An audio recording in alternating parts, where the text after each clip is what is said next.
Hello student, आज की class में हम करेंगे दूरी सूत्र से संबंधित कुछ डिफरेंट टाइप के क्वेश्चन। पिछले वीडियो में हमने देखा था कि दूरी सूत्र से संबंधित कुछ सरल सवाल हल किए, जिसमें हमने 2 या 3 जो भी पॉइंट दिए उनके बीच की हमें दूरी निकालनी थी।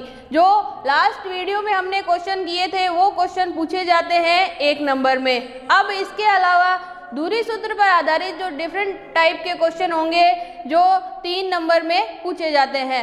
इन क्वेश्चन में हमें क्या दिया हुआ होगा, जैसा कि एक एग्जाम्पल आपके सामने है प्रश्नावली 9.1 का सवाल नंबर 7। इस क्वेश्चन में क्या दिया गया है कि कोई 3 बिंदु दे दिए और सिद्ध करना है कि ये समकोण त्रिभुज के शीर्ष है। तो इसी टाइप के और क्वेश्चन कैसे बनेंगे कि मान लो कोई 4 बिंदु दे दिए और पूछा जाएगा कि सिद्ध कीजिए कि ये आयत के शीर्ष हैं या वर्ग के शीर्ष हैं, या किसी स्पेशल चतुर्भुज का नाम दे दिया जाएगा या उसकी जो भी विशेषताएं हैं उनके आधार पर पूछा जाएगा कि हमें ये सिद्ध करना है कि ये कौन सी आकृति है। तो इस टाइप के क्वेश्चन में भी हम लगाएंगे तो दूरी सूत्री, लेकिन इसमें क्या किया है, क्वेश्चन की थोड़ी सी फॉर्म चेंज कर दी है। तो जो भी नए स्टूडेंट जुड़े हैं वीडियो स्टार्ट करें उससे पहले चैनल को सब्सक्राइब कर लें और बेल आइकन को ज़रूर दबाएं, ताकि जो भी हमारा नया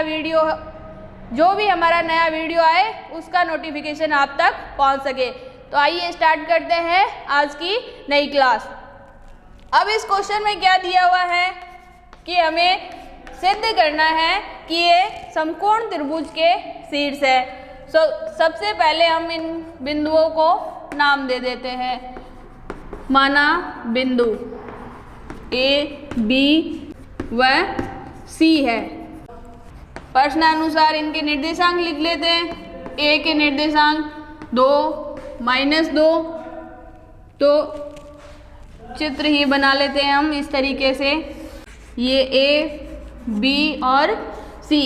ए के निर्देशांक 2, -2, बी के निर्देशांक है -2 और 1, और सी के निर्देशांक हैं 5 और 2। तो इस तरीके से हमने जो बिंदु दिए थे उनको ABC नाम दे दिया और डायग्राम से उनको प्रदर्शित कर दिया। अब हमें सिद्ध करना है कि ये समकोण त्रिभुज के निर्देशांक है या नहीं। इसके लिए पहला हमारा काम है कि ये जो त्रिभुज बना है इनकी भुजाओं की हमें दूरी ज्ञात करनी है, यानी लंबाई ज्ञात करनी है भुजाओं की। तो सबसे पहले हम ज्ञात करते हैं AB भुजा की लंबाई। दूरी सूत्र वही लगाना है जो हमने अभी तक पिछले क्वेश्चन में किया था।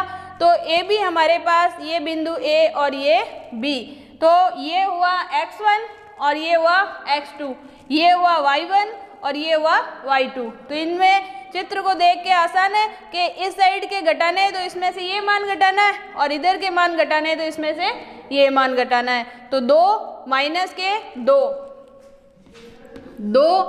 माइनस का चिन्ह सूत्र का, और ये माइनस इस माइनस की वजह से क्या हो जाएगा, दूरी सूत्र की वजह से प्लस का 2 plus whole square plus y2 minus y1।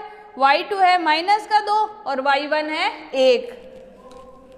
y2 minus 2 और y1 है 1, पूरे का होल स्क्वायर।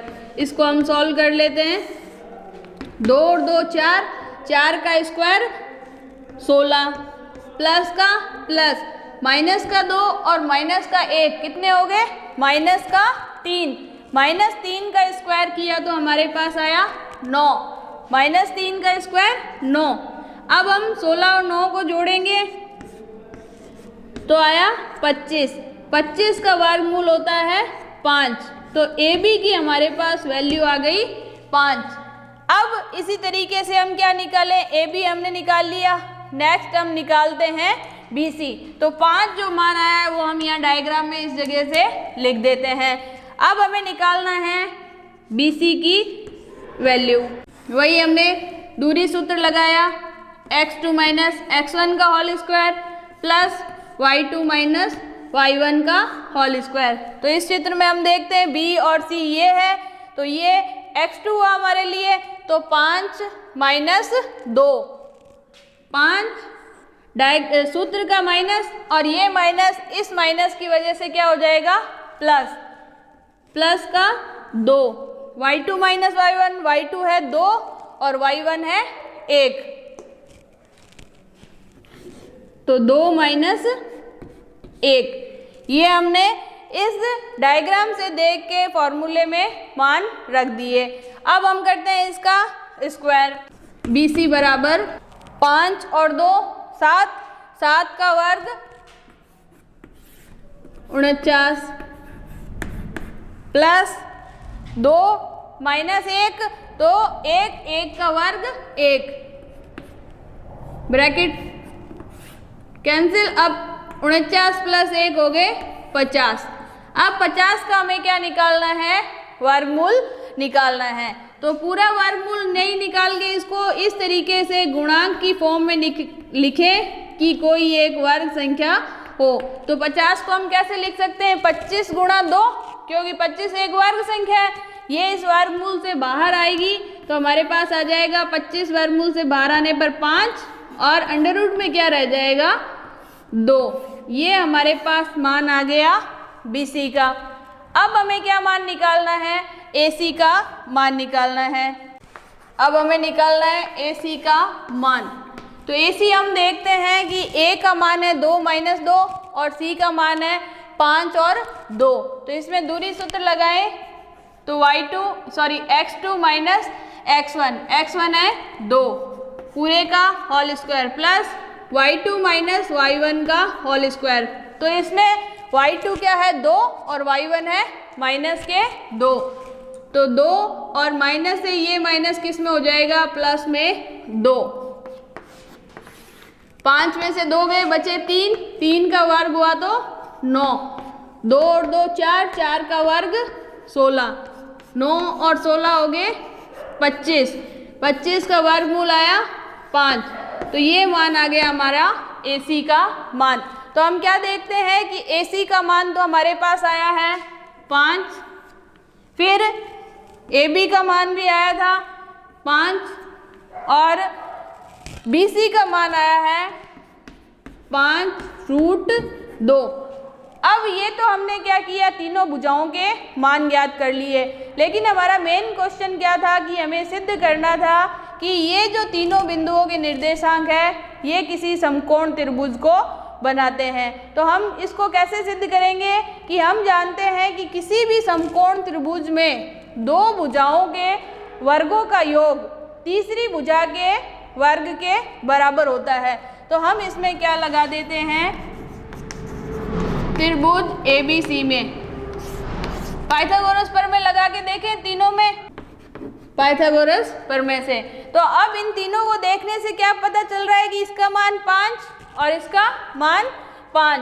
तो कर्ण स्क्वायर किसी दो भुजाओं का योग, आधार स्क्वायर प्लस लंब स्क्वायर। तो आधार है 5, लंब है 5, इसका हमने वर्ग किया 25, 5 का वर्ग 25, दोनों को जोड़ा 50।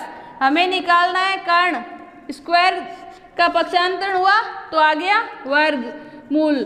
25 गुणा 2 के रूप में लिख सकते हैं 50 को। 25 वर्गमूल से बाहर निकला तो क्या आया 5 और अंडर रूट में क्या रह गया 2। तो ये हमारे पास आ गया कर्ण का मान, यानी कि ये सिद्ध हो रहा है। और हम देख रहे हैं कि हमने जो सॉल्व किया था तब भी हम क्या देख रहे थे कि कर्ण का मान 5√2 ही आ रहा है, यानी किन्हीं दो भुजाओं के वर्गों का योग किस तीसरी भुजा के वर्ग के बराबर हो रहा है। अतः हम क्या लिखेंगे इसमें, इसके बाद हमें लिखना है अतः तीनों बिंदुओं A, B व C से BC का वर्ग जो है वो AB के वर्ग के प्लस AC के वर्ग के योग के बराबर है। अतः त्रिभुज ABC एक समकोण त्रिभुज है। तो इस तरीके से जो अलग तरह का क्वेश्चन आएगा जिसमें आपको किसी आकृति को सिद्ध करना है तो वो हम इस तरीके से सिद्ध करेंगे। अगर वीडियो अच्छा लगे तो ज़्यादा से ज़्यादा शेयर और लाइक करें।